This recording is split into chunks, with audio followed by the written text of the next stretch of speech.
Bismillahirrahmanirrahim. Assalamualaikum dan salam sejahtera kepada Yang Berusaha Profesor Madya Dr. Muhammad Izham bin Muhammad Hamzah serta rakan-rakan seperjuangan sekalian.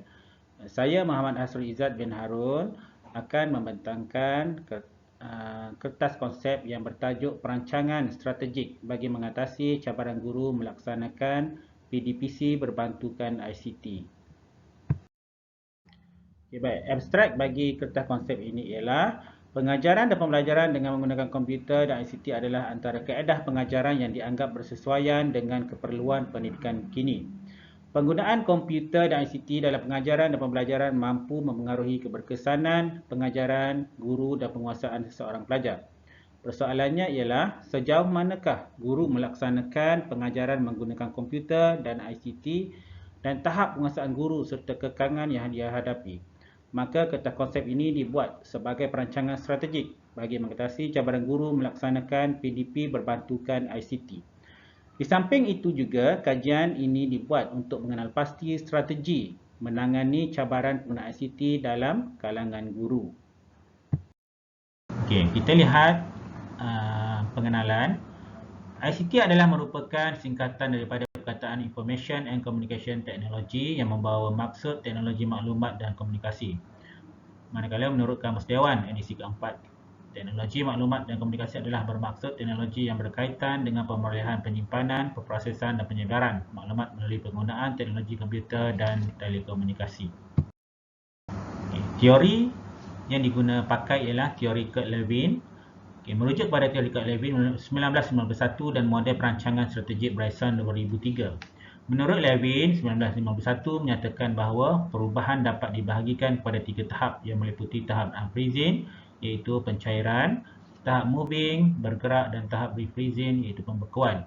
Tahap unfreezing, pencairan adalah proses perubahan yang mesti mempunyai motivasi yang kuat untuk berubah dari keadaan asalnya dengan mengubah keseimbangan yang ada.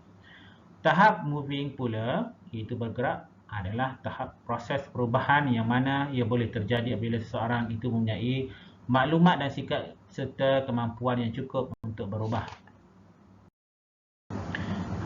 Baik, seterusnya kita akan lihat model perancangan strategik Bryson 2003. Dalam menyediakan perancangan strategik, ada banyak model perancangan strategik yang boleh digunakan pakai. Untuk penulisan ini, model perancangan strategik yang diubah suai dari model perancangan asal Bryson digunakan. Model asal Bryson mempunyai 10 peringkat, manakala dalam model yang diubah suai ianya mengandungi 7 proses strategik. Ianya bermula daripada pra-perancangan, hala tuju organisasi, analisa persekitaran organisasi, isu strategik, matlamat, objektif, KPI dan sasaran. Yang kelima, strategik, pelan tindakan, taktikal dan pelan operasi. Yang keenam, pelaksanaan strategi. Dan yang ketujuh, kawalan prestasi dan penambahbaikan berterusan. Seterusnya kita akan melihat kajian literatur. Menurut Muhammad Nazir 2020, beliau menyatakan pengurusan pelajaran digital dan ICT ini terdapat 2 cabaran yang besar, iaitu kemahiran, teknikal dan juga perubahan sikap. Cabaran pertama adalah dana yang mencukupi amat diperlukan, bermula dari perancangan, kesediaan, dokumentasi yang mantap sehinggalah ke peringkat pelaksanaan dan pemantauan. Manakala menurut Nur Farahi, Mama Isa dan Khadijah pada tahun 2020, beliau mengatakan bahawa melalui penggunaan teknologi, guru dan pensyarah berupaya lebih efisien untuk meningkatkan kaedah pengajaran yang bersesuaian dan mampu memberi kesan yang positif kepada para pelajar. Menurut Howell pula pada tahun 1971, di mana beliau melihat pelajar lebih tertarik untuk mempelajari sesuatu subjek, beliau memfokuskan pada bahasa Perancis dengan menggunakan komputer berbanding cara konvensional. Manakala menurut Haji Abdul Ghani Samsudin pada tahun 2008, beliau mengatakan perkembangan ilmu yang pesat berkait rapat dengan wahana perkembangan pembelajaran dan pelajaran yang efektif dan bestari. Baik, seterusnya kita akan melihat dapatan kajian daripada artikel yang pertama. Artikel pertama saya bertajuk Community Service Learning in Graduate Planning Education. Bagi artikel ini, kajian telah dilakukan di Jabatan Geografi dan Perancangan di Universiti Toronto. Kajian yang dilakukan dalam sebuah pusat pengajian mendapati bahawa tahap pengajaran, infrastruktur dan perkhidmatan sokongan serta kejayaan dan reputasi institusi adalah berkait rapat dengan seluruh elemen di institusi termasuklah guru dan murid. Bukan itu sahaja, keberhasilan komponen-komponen ini juga ada kaitan dengan tindakan kerajaan. Kajian yang dilaksanakan telah memberi penunjuk arah akan kesukaran dalam pembelajaran, maka dengan itu penghasilan dan penglibatan guru yang profesional serta berkaliber amatlah diperlukan dan perlu juga diterapkan sedari awal pendidikan awal kanak-kanak. Baik, seterusnya kita akan melihat dapatan kajian artikel yang kedua. Artikel kedua saya yang bertajuk Strategic Planning Effectiveness in Jordanian Universities, Faculty Members and Academic Administrators Perspective. Baik. Dapatan kajian artikel ini menyatakan tahap penglibatan sangat penting dalam sesebuah organisasi. Tahap penglibatan yang dimaksudkan dalam artikel tersebut ialah penglibatan ahli fakulti dan ahli perspektif akademik. Menurut artikel kajian ini juga menunjukkan bahawa unsur-unsur yang mempengaruhi proses pengajaran dan pembelajaran berkait rapat dengan cara guru dan keseluruhan institusi. Menurut artikel ini juga, peraturan-peraturan yang dilaksanakan oleh kerajaan amat perlu dalam usaha menghasilkan guru yang berkualiti, berdaya saing serta sabar dalam menempuhi era peredaran zaman walaupun dalam pendidikan. Hasil dapatan daripada kedua-dua kajian tersebut ialah kajian ini menyatakan perancangan strategik, tadbir urus dan pelaksanaan pihak pentadbir dan para akademik perlulah bekerjasama dan berganding bahu bagi menjayakan agenda pendidikan sesebuah negara.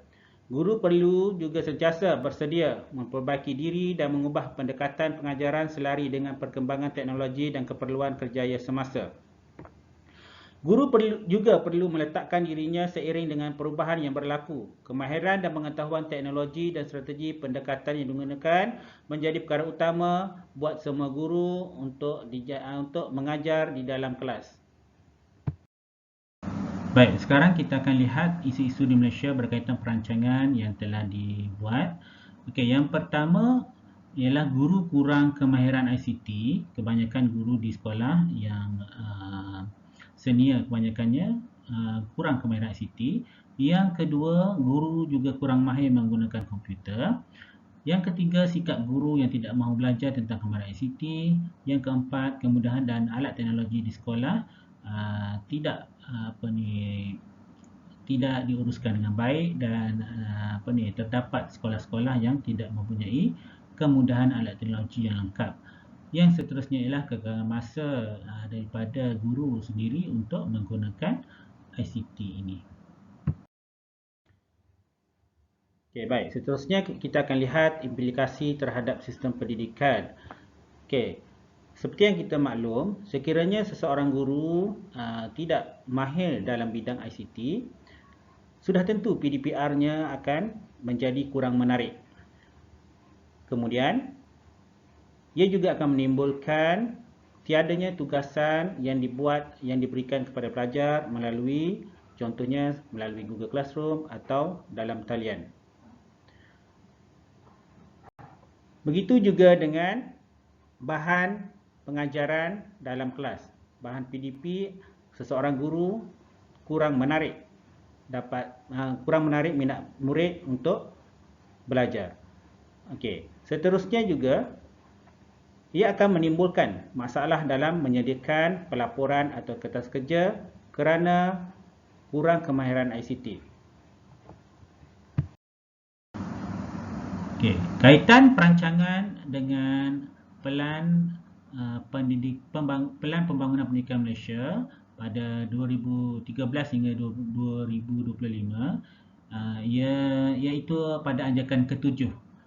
Kalau kita lihat, anjakan ini menekankan tentang memanfaatkan ICT bagi meningkatkan kualiti pembelajaran di Malaysia. Okey, kalau kita lihat kat sini, PPPM meminta guru-guru untuk memaksimalkan penggunaan ICT bagi pembelajaran jarak jauh dan kadar kendiri untuk memperluas akses kepada pengajaran yang berkualiti tinggi. Yang kedua ialah menambah baik bahan media dalam menyampaikan subjek teras melalui perkongsian kandungan dalam talian. Okey. Yang ketiga ialah menyediakan akses internet dan persekitaran pembelajaran maya melalui OMS Starinet bagi 10,000 sekolah. Jadi dengan adanya anjakan ketujuh ini melalui PPPPM ini, guru-guru perlulah melakukan sesuatu bagi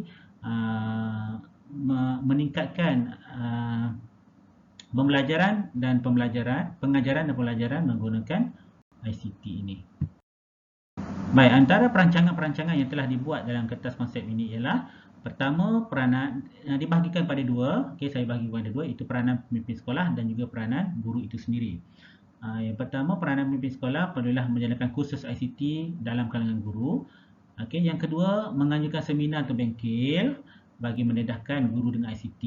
Yang ketiga, mewajibkan memberi tugasan kepada murid melalui dalam talian. Yang keempat, menjadikan kemudahan peralatan teknologi di sekolah. Dan yang kelima, memantau penggunaan ICT pada guru. Okey, manakala bagi peranan guru pula, bagi guru yang kurang mahir, mereka perlulah mewujudkan mentor ICT dalam kalangan guru itu sendiri. Yang kedua, menghadiri kursus ICT yang dianjurkan. Yang ketiga, selalu memberikan kerja dan tugasan melalui atas talian. Okey, dan peranan guru juga perlulah bersikap terbuka kepada penggunaan ICT ini. Baik, secara keseluruhannya, terdapat pelbagai faktor tentang mengapa guru-guru tidak menggunakan ICT dalam pengajaran dan pembelajaran mereka. Pengajaran dan pembelajaran menggunakan ICT ini dapat dilaksanakan dengan jayanya melalui sokongan dan usaha bersungguh-sungguh daripada pelbagai pihak tanpa mengira batasan. Pemimpin sekolah dan guru merupakan nadi kepada pelaksanaan ICT di sekolah. Mereka adalah tunjang kepada kecemerlangan akademik para pelajar dan juga kejayaan penguasaan kemahiran ICT. Di samping itu juga, kemudahan dan peralatan teknologi yang lengkap merupakan penyumbang utama kepada kejayaan pelaksanaan ICT dalam pengajaran dan pembelajaran. Kementerian Pendidikan juga perlulah melaksanakan tanggungjawab dengan sempurna bagi memastikan pada era globalisasi ini tiada lagi pelajar yang tidak mendapat peluang untuk menimba ilmu. Baik, akhir sekali, di sini saya lampirkan beberapa senarai rujukan kertas konsep yang dibuat oleh saya. Okey, dengan itu saya akhiri dengan terima kasih dan Assalamualaikum warahmatullahi wabarakatuh.